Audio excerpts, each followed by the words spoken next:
when alcohol was withheld from the American public during Prohibition, the mobsters saw an opportunity to be liked by the American people. If we could bootleg, if we could provide the American people with alcohol, we won't be seen as such evil people. And that's exactly what happened. That's the first time that politicians, too, on a large scale, were willing to be corrupted because the politicians didn't necessarily agree with Prohibition.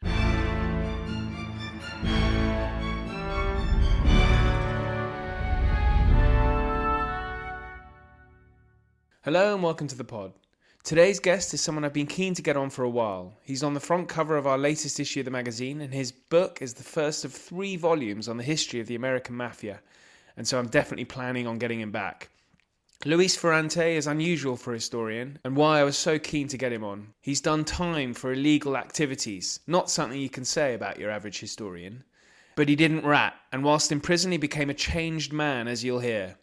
Coming up, I've got a fascinating chat with Sarah Griswold talking secret diaries of great women, which is very eye-opening, and also the Mau Mau uprising in colonial Kenya. If you can give me a 5-star rating, please do. Links are in the show notes, and don't forget to subscribe. But until then, I'm going to hand you over to me and Luis Ferrante.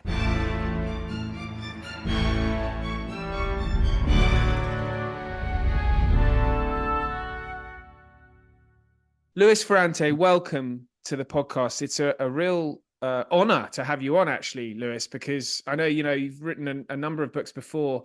The one I've just been reading, Borgata, volume 1 of a trilogy. And I was just, the moment this book arrived through my letterbox, and I had a brief look at the cover and the inserts. I've got to speak to Luis. That's great. Thank you. I'm so happy you did. I'm so happy you have me on your show. Well, this is a fascinating subject, really. And there were a few things I wanted to start off on, because I know in your author's note at the beginning, you are very clear that a number of histories of the American Mafia that have been written before have been written by people who maybe don't have the experience you have. That's probably one way of putting it. And also, you really get to the grips of the origins of the Mafia and Sicily. So I guess we'll get to that, but I just wanted to explore that the point you were making in your note around, which I guess gets to why you wrote this. Yeah, I was in. It was a chance occurrence. I was in Sicily, and I happened to meet Lord George Weidenfeld and his lovely wife, Lady Annabelle. And Lord George had asked me. He says, "I'd love to publish your next book." And unbeknownst to me at the time, he was famous for connecting authors with ideas throughout his career, and one of the most prominent book publishers of the 20th century. And I was, well, you think I'm the right guy? Well, sure you are. And both George and Annabelle thoroughly convinced me that I was the right person. And I came home from Sicily, and I mulled it over, and I started to do my research. And at some point, I did realize that all of the histories that were written as I was doing my research were written by people who were sort of removed from the life, which makes it difficult for them to have those first person insights, and that we would normally expect from any subject. We typically, if we're going to write, if we're going to read something about a subject, we want, if for example it's science, we want a scientist to write it. If it's neuroscience, we'd like somebody who deals with the brain to write it, etc. So I said, maybe I am the perfect person. And I did remember that when I was in prison, I gravitated towards books having to deal with anything but true crime. I liked science, I liked history, I liked biographies. I wanted to explore and learn about the world I had never understood before when I was in a prison cell. And the people around me, though, did read a lot of true crime. Those who did read, unfortunately, not a lot of people do, but those who did read a lot of true crime. And when they read Mafia books, some of the mobsters, I would hear a lot of people blurting out things like, not true, BS, never happened.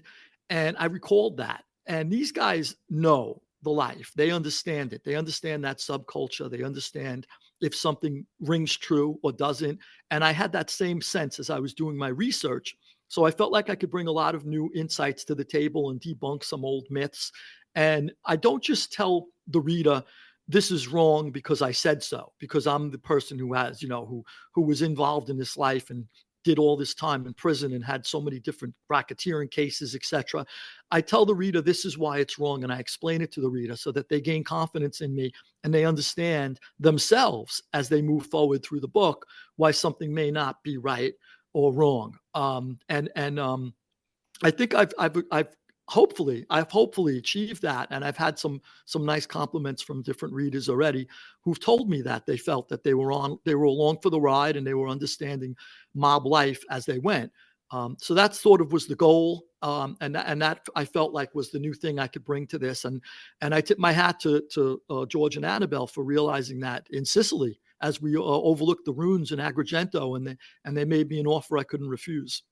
In Sicily, what a place! Yes. So, I mean, you have alluded to some prison time. I'm sure listeners have heard that and are now itching to know your background. And I just think that probably be helpful to get out of the way before we delve into some of the other things I wanted to talk about, because I can detect your Queen's accent as well.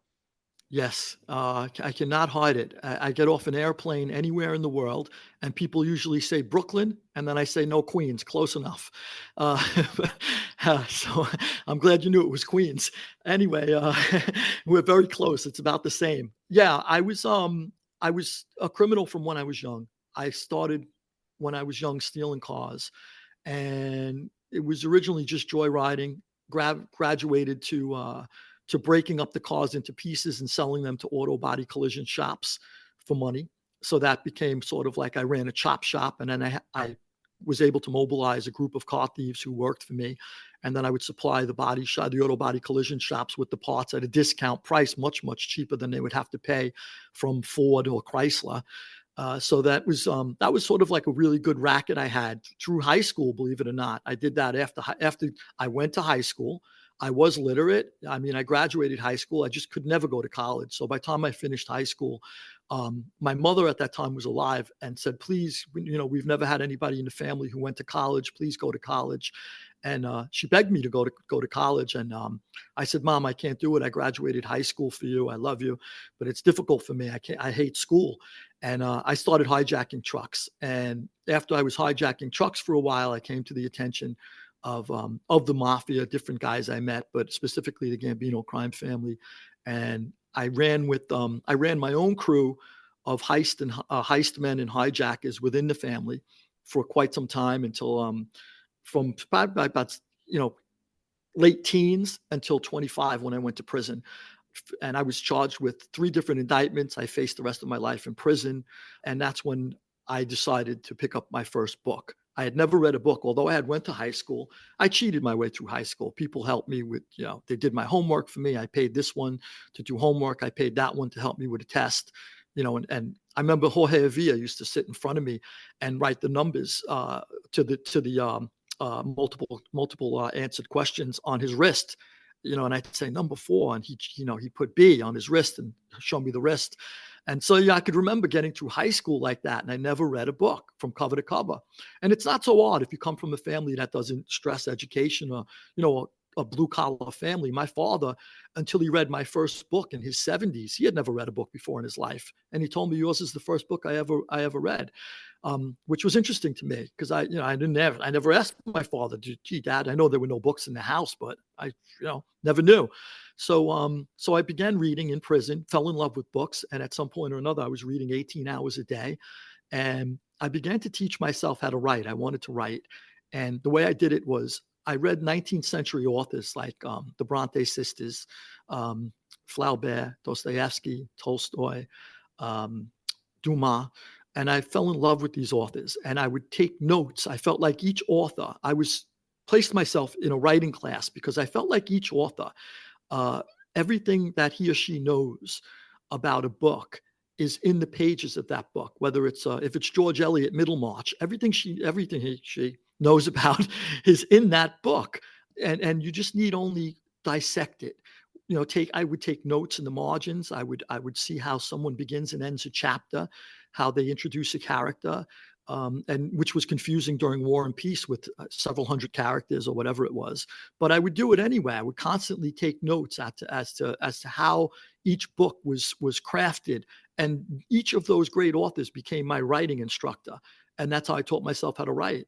So when I finally came home from prison, I was prepared to become a writer. And I had already written a novel while in prison about the antebellum South that takes place on a slave plantation.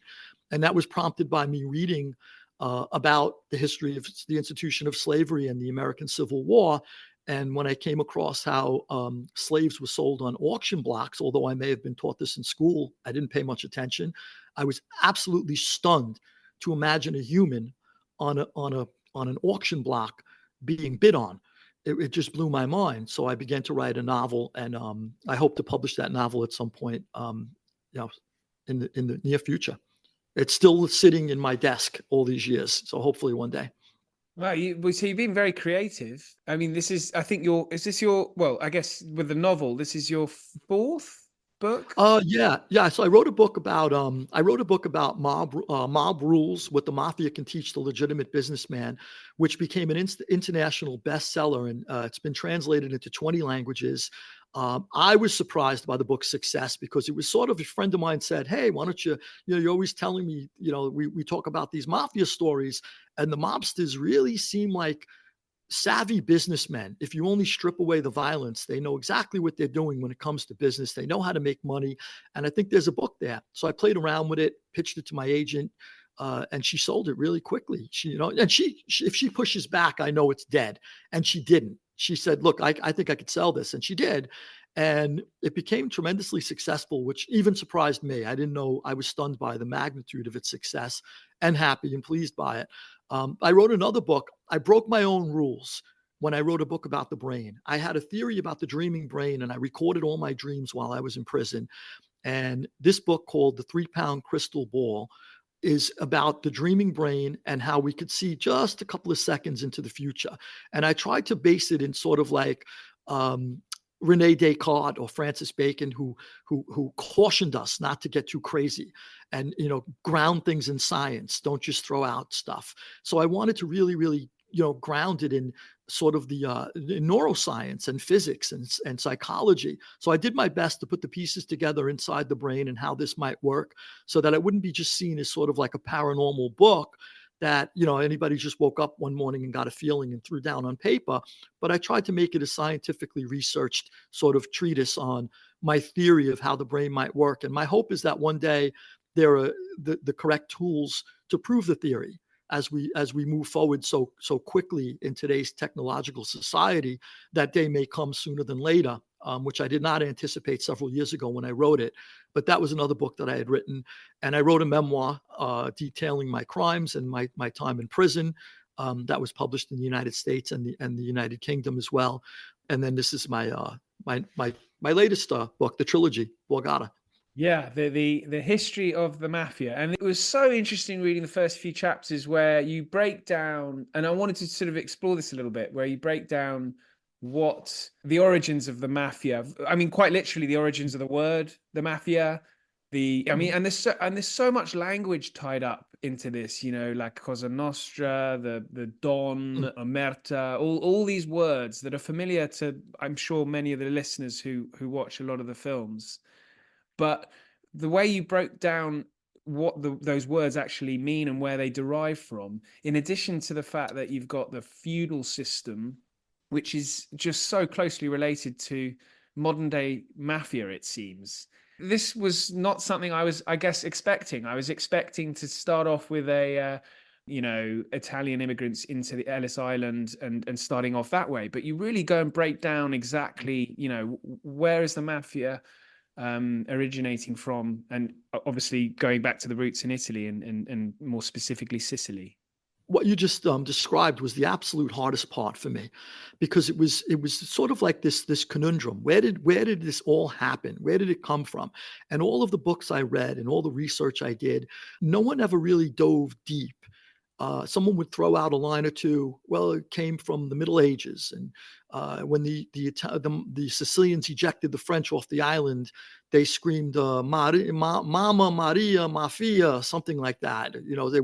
They would pull a quote, and they would say that's where it came from, and nothing really rang true to me. So I was desperate to know, where did the mafia actually come from, and when did it really start to appear? with evidence. I wanted evidence to know when it first came about, because you could go all the way back to the Middle Ages. You could go, up and through the Renaissance, Enlightenment, etc., different periods throughout history. And so when did they just start to appear? Whether on the peninsula of Italy, throughout the Italian city-states, or in Sicily, which was my main focus. When did they start to appear, these mobsters?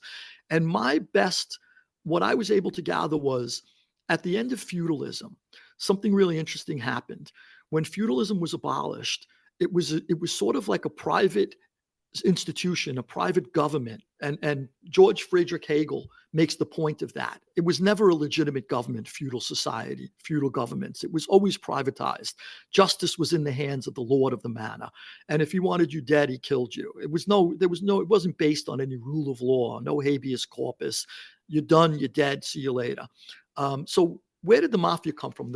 When feudalism starts to disintegrate, Sicily, I feel, was very, very attached to this feudal system. And people liked that in place. The land barons, etc., liked this. And all of the different people who were in Sicily at the time, who did not want to just pick up and move on to, now we're going to have a liberal democracy and fall in step with the rest of Western Europe. What is a liberal democracy? What do you mean fall in step with the West of Europe? What are ballot boxes? What do you mean I could vote? This is sort of, completely alien to these people. So they really latched on to this feudal society. And then the next thing I wanted to do was something no one ever did, was make the connections between feudal society and a current modern day contemporary mafia family. And I found countless comparisons, and I list a lot of them in the book. There are so many different instances where the relationship between a feudal lord and his vassals is identical to the relationship between a mafia don and his soldiers.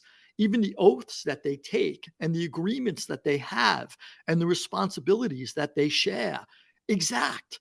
So I began to list these straight out of books from the Middle Ages and compare them, juxtapose them with books from contemporary mafia, and show the reader this is exact. There's no even sort of like this is like refurbished and this is a new version. It's almost identical. And at some point I did write a contemporary mafia is like almost like a living, breathing feudal system that exists in a perforated time capsule, unaware that they've been extinct for I don't know how long. And they have no idea how long. So the next step I was able to connect with was, once they come out of this, the feudalism is abolished, there was something else happening in Italy and throughout Western Europe and Eastern Europe as well. Around the same time, we're aware of secret societies like the Jacobins, who were responsible in large part for the French Revolution. But when there were a lot of other secret societies throughout the continent, the European continent, who were dead set on overthrowing the old regimes. They just desperately wanted to get rid of these old monarchies. And they created these secret societies they used codes, they had oaths that they took to one another. They swore allegiances, and they even had Young Italy, for example, which was a secret society that was up and down Italy, trying to get rid of the Austrians in the north and the French in the south. Young Italy was basically, they had a structure where they had capos in charge of groups of 10 or 100. And they had a capo di tutti capi in charge of the whole lot of them. And I said, oh my gosh, this is identical. And now authors would say, well, the mafia got this from the legions of the Roman Empire. No, it came from these secret societies that were right there and accessible to them at the time the mafia needed to go underground. And the next step is, why did the mafia need to go underground? Why did a culture in Sicily that was prevalent throughout Sicily, why did it suddenly need to go underground? There's something called labeling theory. And it's sort of like, it's more of a modern theory where we label something a crime, or someone a criminal according to culture. For example, what the mobsters were doing, or what the people of Sicily were doing, the local old Italian man, old Sicilian man, sitting in the piazza all day, arbitrating between disputes and executing death sentences on people if need be. wasn't necessarily criminal to the Sicilian people. This was how things went. But after the unification of Italy, which resulted in the unification of these men, after the unification of Italy, New Italy proper, originally the new Italian government, originally based in Turin and later moved to Rome, looked over at Sicily and said, hey, you can't do these things. This is a crime. And that sort of is like they were suddenly labeled criminals for things they normally did. If I had a beef, somebody was fooling around with my daughter, I didn't want him to marry my daughter, I went to the local old man in the piazza who was the big patriarch who controlled, he had a large family and an extended family. He had tremendous power. And he would say, you tell us so and so, this will no happen. And that would be the end of it. I mean, and this was the law. So now the people in Rome said, well, no, you can't do that. That's not how we do things. There's a written code of laws that you have to abide by, and you don't choose who the mayor is. There's a ballot box, etc. Well, all these things sort of like drove these people in Sicily underground, and they sort of realized that if we're going to continue to exist, and why did Sicily not necessarily consider themselves part of Italy? Well, Sicily was invaded throughout the ages by different countries, by different nations, by different empires, whether it be the French, the Spanish, the Austrians. There was Arabs on the island for a long time. So there was tremendous Arab influence in Sicily.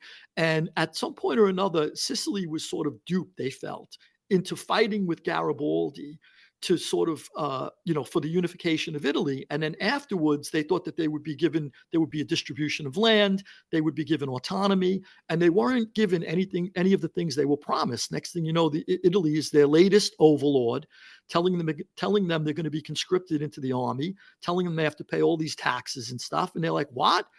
This wasn't part of the bargain. And then there was supposedly a vote where Sicily was incorporated into the Greater Italy, but they felt that the vote was fixed. So at some point or another, the Sicilians pushed back, and that caused another rift between mainland Italy and Sicily, which was now, whether they liked it or not, part of Italy. So I felt like getting into all of those origins and showing how it came about was really, really important. And I believe I discovered where the actual word mafia came about. And I'm always intrigued by etymological origins of words. And the word mafia was said to come from a lot of different origins, but most of the people, I got my lead from, most of the people said it came from some type of Arabic origin, which made sense because at some point or another, when the Arabs was pushed off the island, there was a strong Arab Berber movement in Sicily that was pushed into the western regions of Sicily. And these Arab Sicilians hated authority. And they were sort of like the first sort of, people who pushed back really hard against the new Italian government. And so I started to see that these Arab Sicilians may have been the founding fathers of the mafia. And what I was able to find when all of the other authors were able to say, well, it comes from an Arabic term meaning a proud horse. It comes from an Arabic term meaning a cave dweller. It comes from an Arabic term meaning a private army. And all of these words never sort of sunk in with me as the word. But I did believe there was some Arabic origin to look at. And I eventually came across the word Mahdi. And the more I looked into it, the more I was interested in it because there's a lot of references. Most of us who are familiar with Victorian England are familiar with the General Gordon Pasha and the Siege of Khartoum, where the Mahdi was faced off against Gordon Pasha.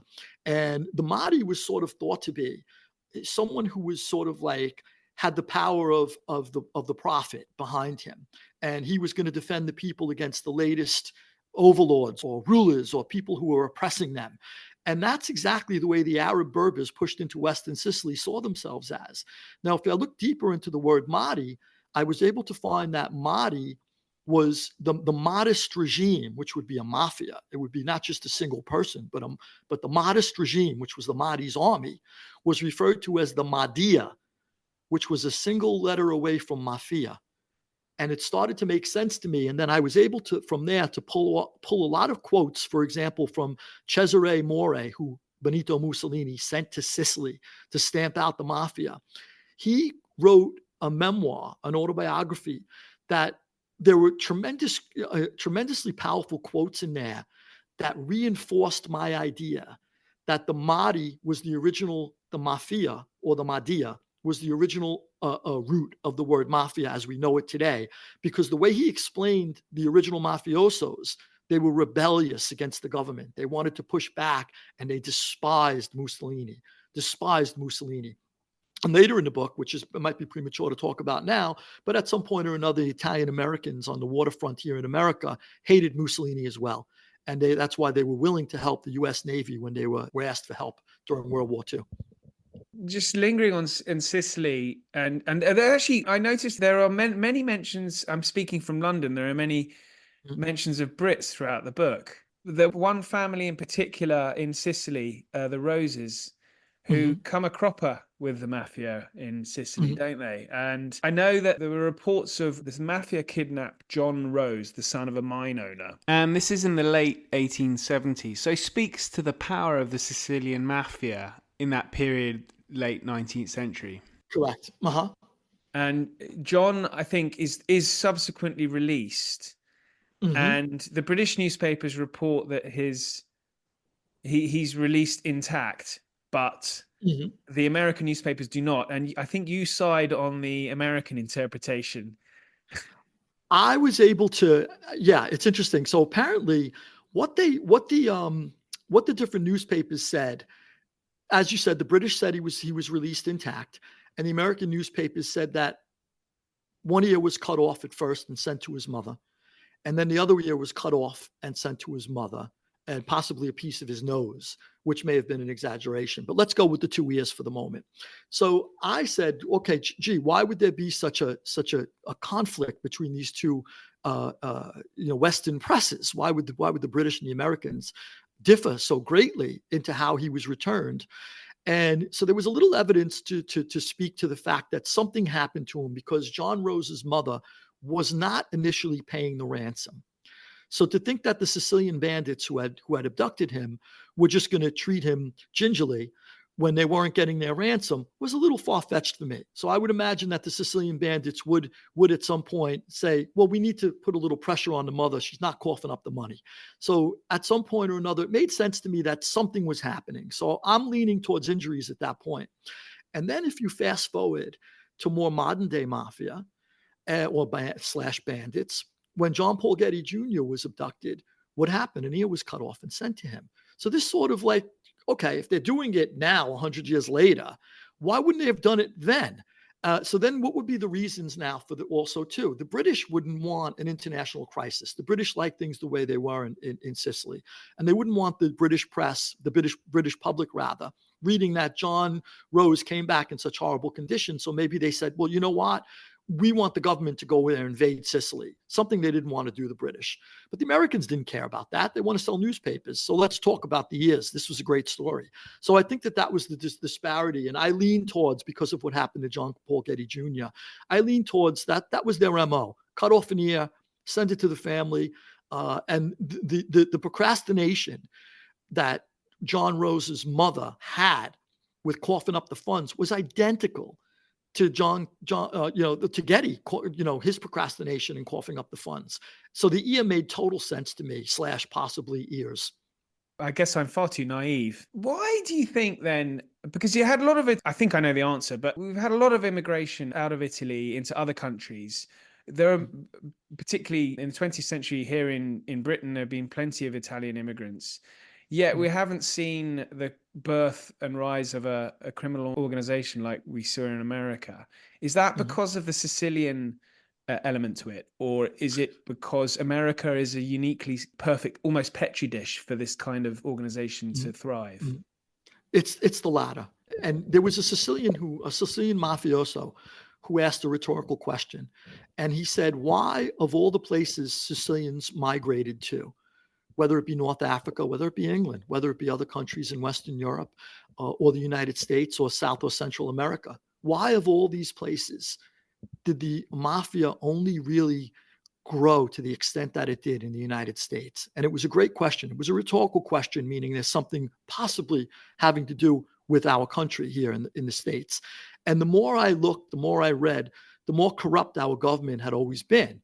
And this was interesting to me because it was very easy to manipulate the ballot box here in the United States. And before the federal government was really, became such an overarching powerful force in the country, everything was local government. So basically, if you could, bribe the local ward leader, put the mayor in place, give campaign funds to the governor, you had control of either that city, that metropolitan area, or that state in some cases. And that's exactly what happened in so many instances. And the mafia needed that corrupt relationship to grow to the extent that it did. And why the public was quite fine with it, was the mafia was killing people. They were buying politicians, but they were killing people. And now and then they would have some bad press because someone would turn up dead, maybe cut in half and shoved in a barrel. Maybe a body would wash up somewhere. And this wasn't good press. The mafia, these new Sicilians were disparaged in the press as these evil little Sicilians, who came to this country and they're ruining it. They're killing everybody. And part of that, for that small minority of mobsters, most Sicilians wanted to just work hard and give their sweat and blood to making themselves a better life in America and give their children and grandchildren a better life. But it was correct to the extent that these small minority of mobsters were doing just that.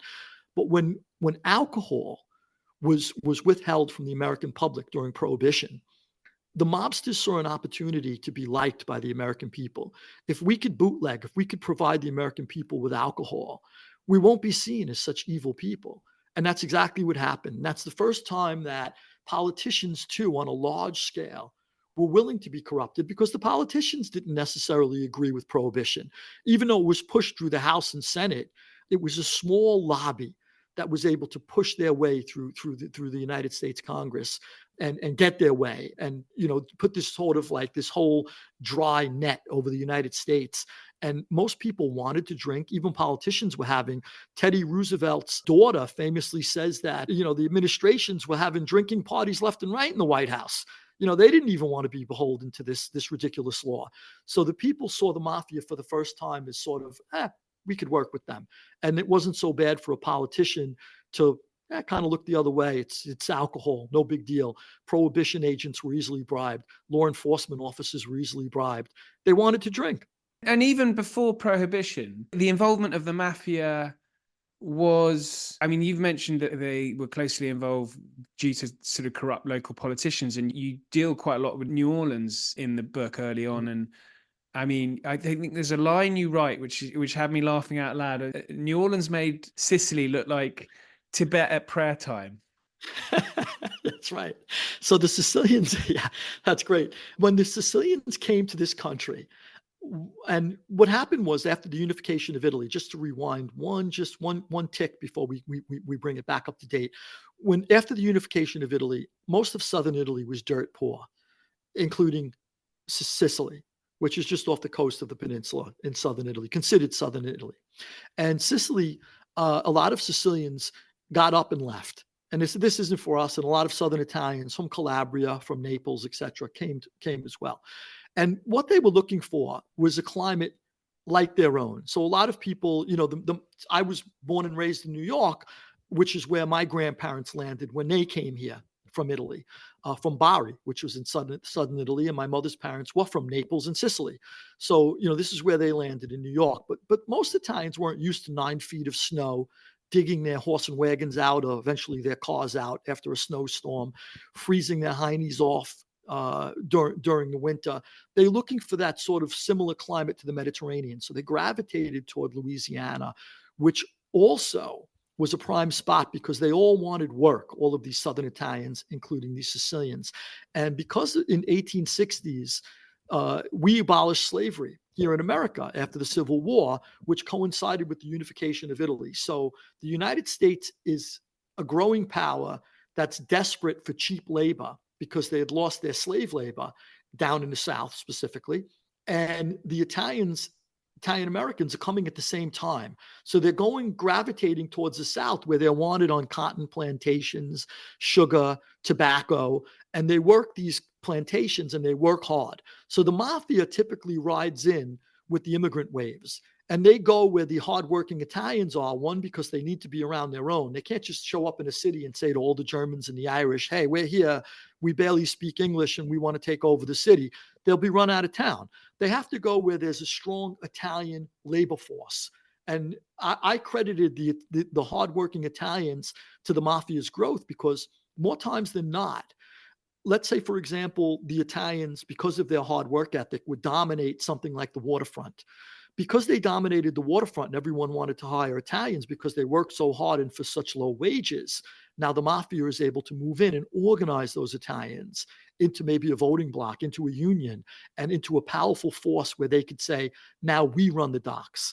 Now, all of the longshoremen here, we've banded together. So if a ship comes in and we want to procrastinate and not unload that ship, well, maybe for a few bucks we can unload it first. And they start to dominate these different industries that way. So through the Italian, so I quoted at one point, once again, George Friedrich Hegel, who said how the selfish man somehow benefits society, unbeknownst to that man's greed. He's doing something that's beneficial to society. And I found the same thing with the mobsters, because in many instances, whether the mobsters organized the garment center and provided the clothing throughout the United States, maybe they're doing it for selfish reasons. It's horribly greedy. It's terribly criminal, et cetera, et cetera. I do understand that. And I don't make any excuses for that criminal activity. However, at the same time, they were clothing the entire country in an organized way. That wasn't being able to get done until they came along in many industries. And there's, I guess, the Sicilian mafia or the mafia. It's not just they're working with. I don't know the best way to term it, but there's a Jewish mafia as well, where the two intertwine, don't they? And you get, Yes. the characters, Arnold Rothstein and Meyer Lansky, of course, are probably the two most prominent Jewish mobsters, aren't they? Yeah.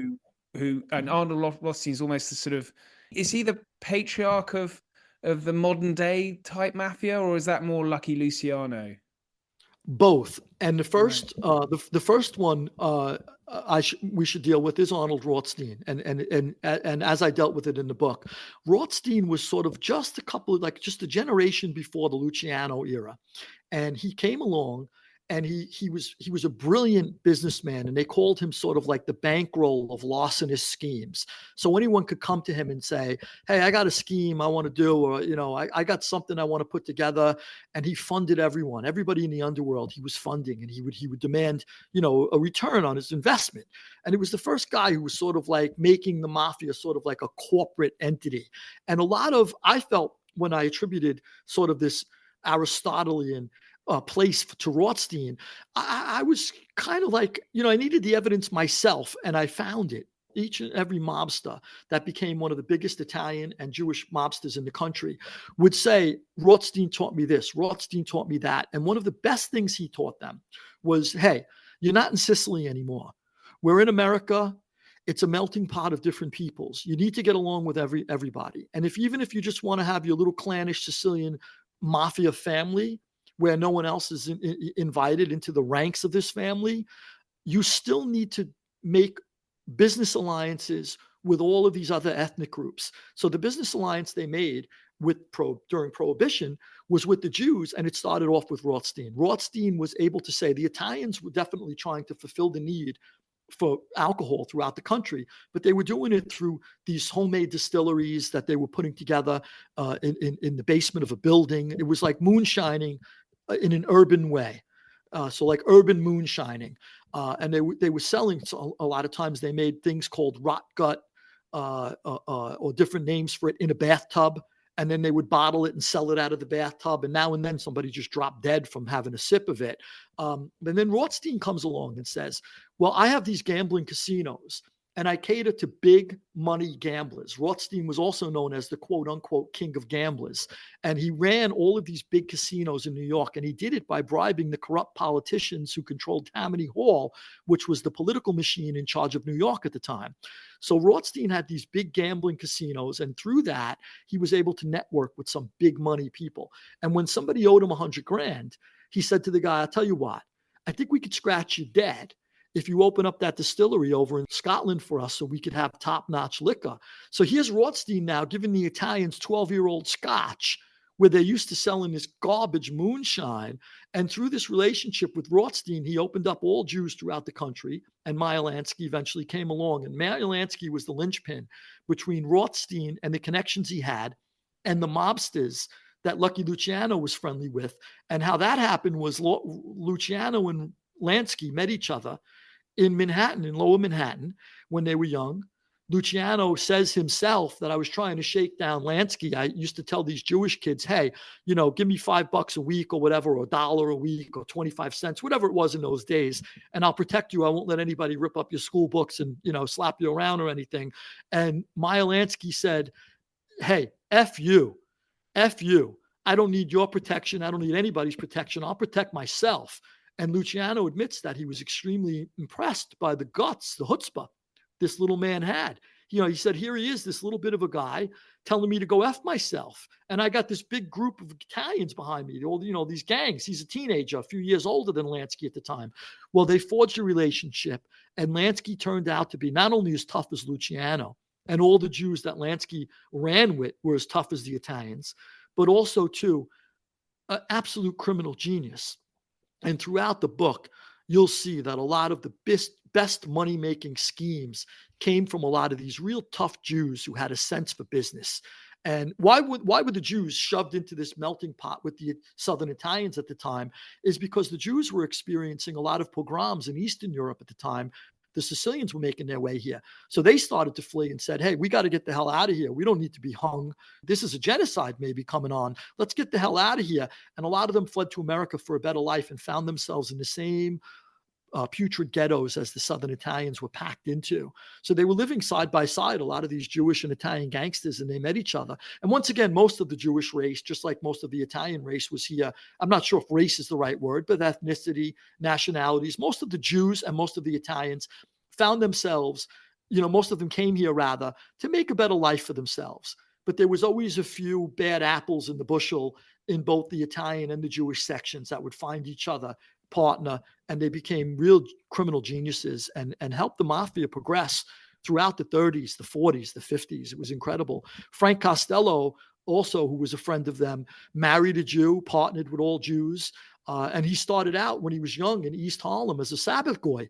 He was that was his first introduction to Jews. These Italians didn't know, until they were here amongst them, didn't know who Jews were, and they became instant friends with them. And so they knew enough. The Italians knew the importance of diversity and how it would sort of that was important in the United States at that point, at that time. Diversity is an overblown word today, as we all know. It's just overused. But back then, it was extremely important to diversify the relationships they had throughout the country. And they masterfully did that. Well, this is language that is similar to your earlier book around these criminal masterminds being such good businessmen as well, and really seeing opportunities.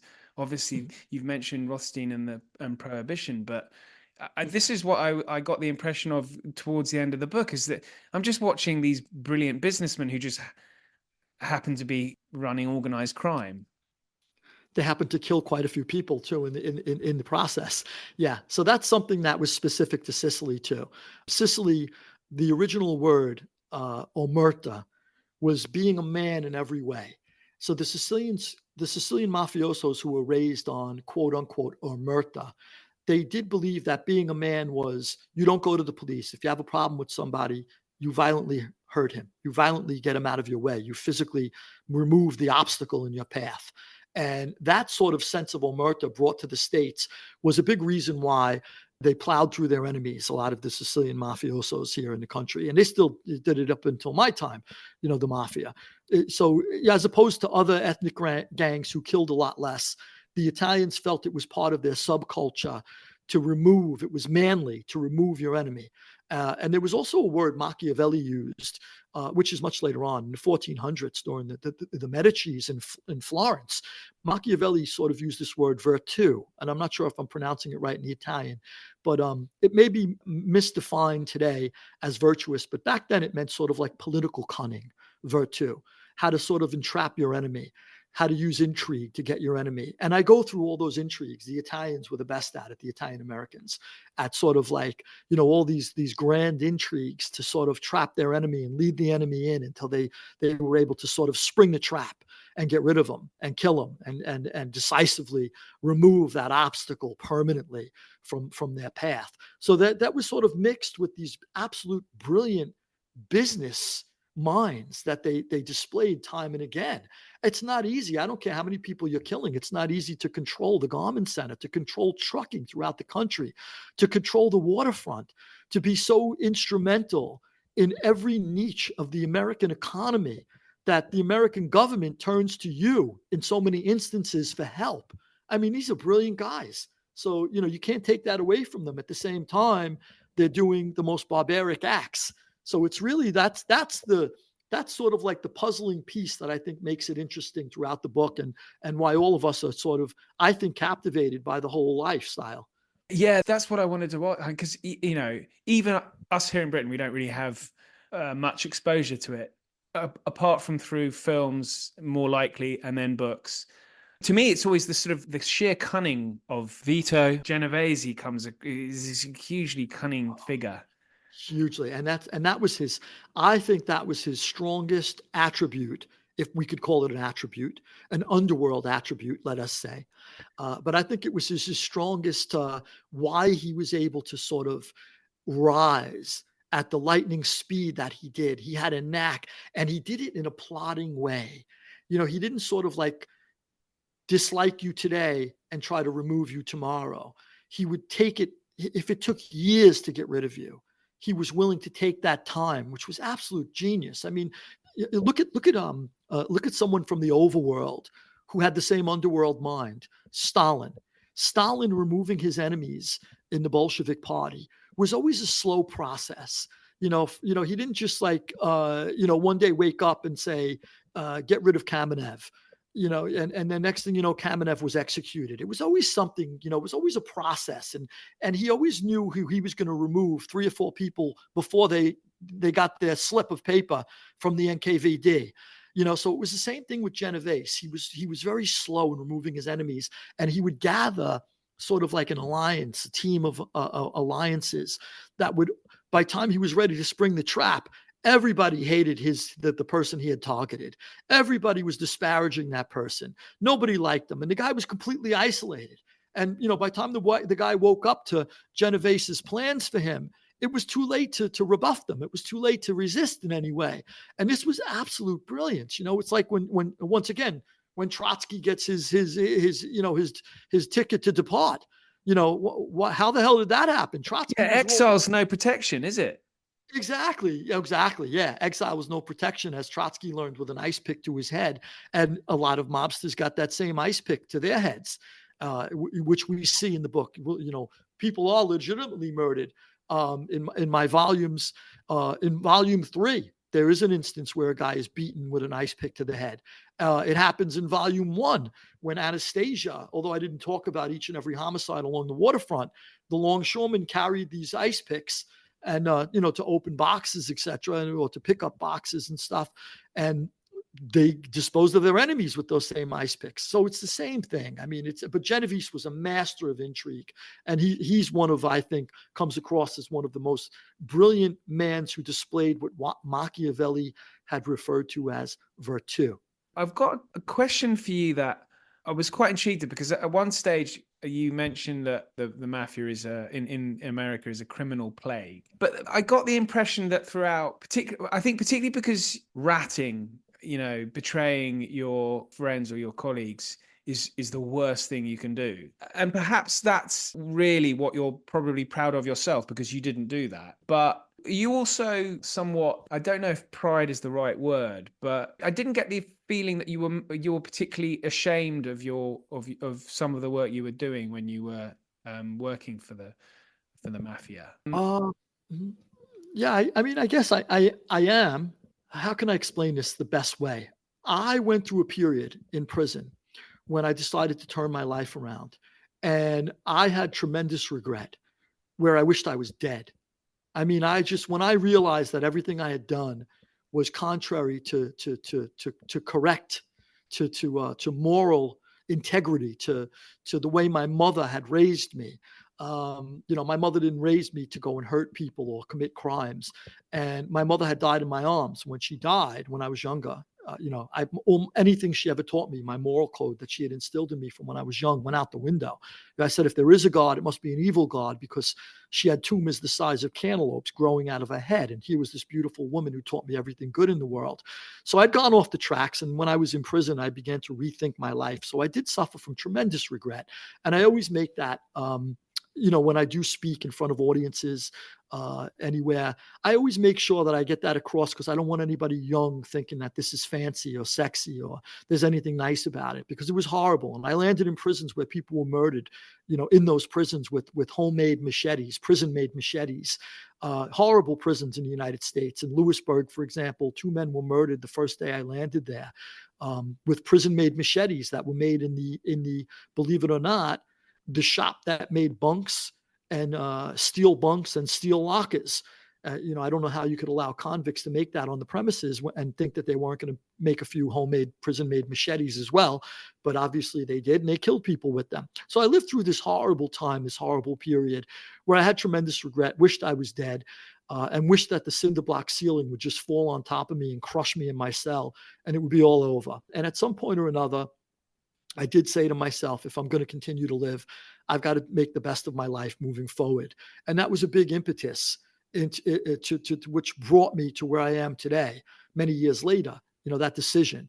So I always make sure that, I kind of like poke fun at these guys. And, throughout the book, I want to make sure that, the reader knows that I'm totally grounded in my understanding that this is not who I am today. I see this as ridiculous. A lot of the criminal, my life was a crime in progress at one time, and I don't approve of anybody else's life being a crime in progress. So, I never wanted to come across as I'm glorifying them, which I make sure I don't. There's many instances in the book where I make sure the reader knows this is not how I feel today. But as someone who's lived a life, I will tell you exactly what's happening here. And I'll get inside the mind of this particular mobster so you understand what's happening as well. So that's, once again, it's always my worry that I'm not seen as someone who's sort of like, who believes in this in any way, shape, or form. But because I don't, I'm a citizen today, and I want the reader to know that. But once the reader understands that and puts that to the side, they're on a journey with me, and let's go at it together the right way.